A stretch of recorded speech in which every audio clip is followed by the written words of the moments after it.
Hello everyone, welcome back to my channel. I am ZBest. Thank you for tuning in. I know it's been a while. I have been working full-time and I'm also living somewhere else, so it's been exciting. Anyways, let's get into the video. Today we are covering the Vipera, the Tier 8 Italian premium tank destroyer. It is an autoloader, and it also has a lot of other unique things about it. So, let's get into the stats real quick. First of all, it is a 400 alpha 5-round all-loader with a 32-second reload with my loadout, and it also has 6-second intra-clip reload, which is actually very long. It is not a comfortable tank to play in the sense that you are not going to dump your shells out and then pull back. What you're going to do is play like a single shot tank with a 6-second reload. That's really how you do it. Aim time, really bad.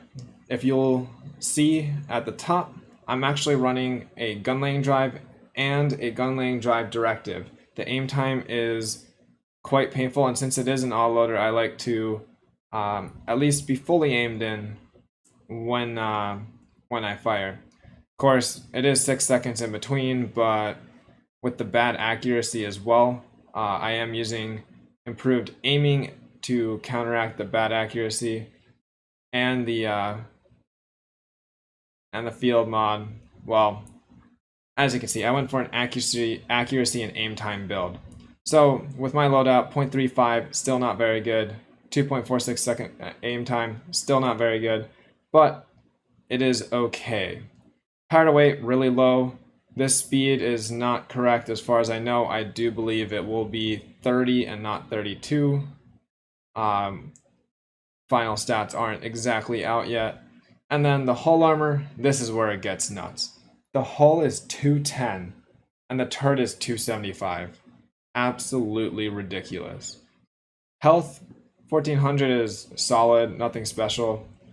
And then the view range, 455.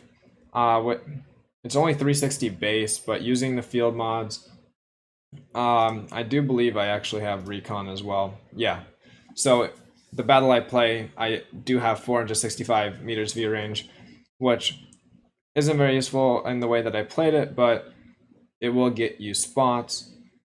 It's not the fastest, it won't turn the fastest, but look at this armor.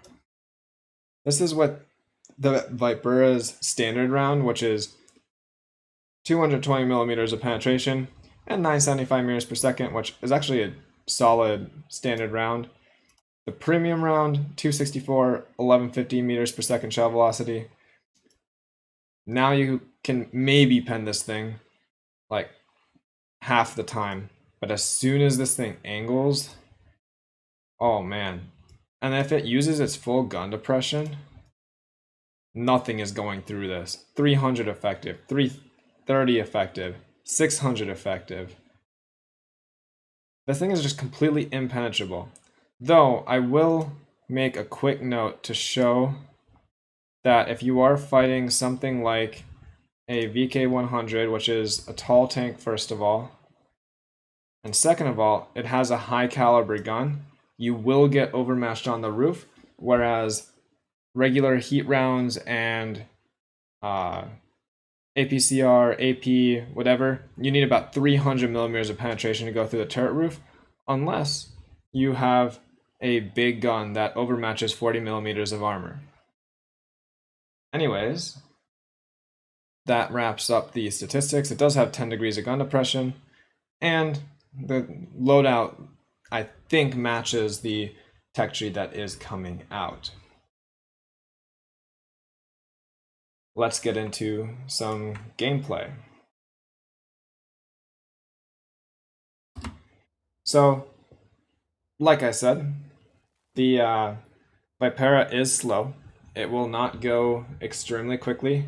You will not get to the battle as fast as maybe you would expect from something that looks like this. But the frontal armor is a bit ridiculous. And when I say a bit, I mean a lot. This thing is practically impenetrable to the front, buy anything except a high penetration tank destroyer round. Alternatively, tier 9s and 10s can just load their premium and they'll go through. But if this thing is hull down, tier 10s with heat are still going to bounce probably half the time.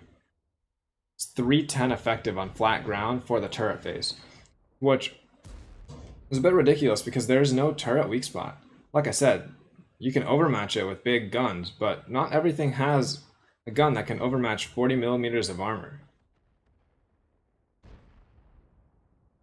And here we can see the power to weight. It's kind of just struggling up the hill.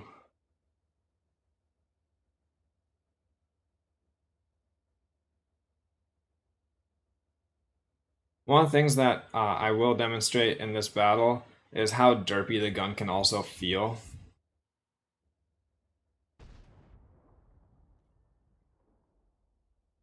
Even with the aim time reduced the way I did with gun laying drive directive, and then also the accuracy with aiming unit, it's still... Ooh, that's a new bug. I've never seen that before. And here we can see that 6 seconds in between.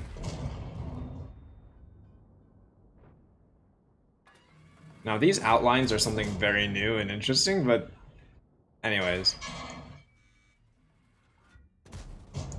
So 3 shots out of the 4 that I've fired so far have hit and penned, but I'm also at half health.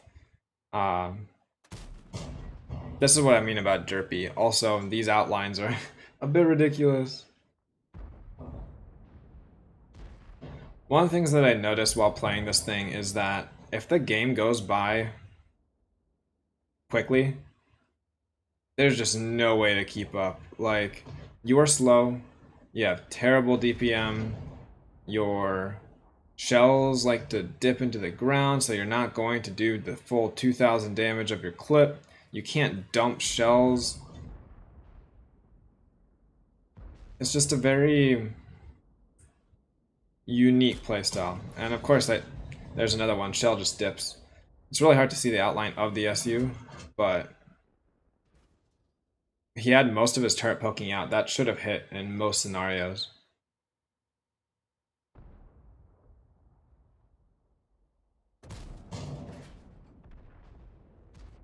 And that's where this long intro clip really gets you. I could have put 2 shots into him. He stayed out so long, even if it was like a 4.5 second intro clip, but it's 6 seconds, which means you're just not going to get to do 2 shots of damage for every one of theirs. Now with the outlines, it's hard to tell, but I'm pretty sure his entire tank was in the open.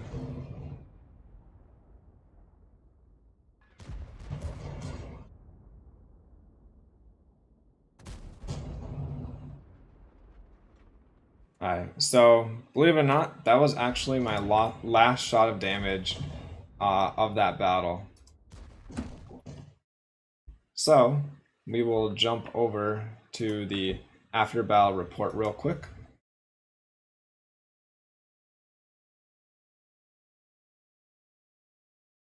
So here we go. 2200 damage, 300 assist, 3200 blocked, and I will tell you, that's about normal. This thing blocks ridiculous amounts of damage, but you're not going to actually dish it out. Like this thing, I don't know how best to describe it. It's only useful for eating damage, but not dishing it out. It's a very unique playstyle, which I'm actually happy they're putting new playstyles in, but at the same time, the armor is just a tad overtuned in my opinion. And I feel like that's how the entire Italian tank destroyer line will be once that is released. It's just... yeah, I don't know. Anyways, I did get top damage. Shows that it was just a roll, but you're not going to get the big games. I only had 1 game over 3,000 out of the ones that I played. For credits, not the biggest credit earner, actually. Plus, the premium shells are quite expensive. anyways, hopefully this has helped you guys know more about the Vipera. Only real weak spots are a very small lower plate and the roof for overmatching. It's going to be an absolute pain to play against, and when you're playing it, you're going to get so frustrated by the gun. Anyways, I hope to see you guys around, and yeah, I plan on posting videos here and there from now on. My hiatus is over, and yeah, see you guys.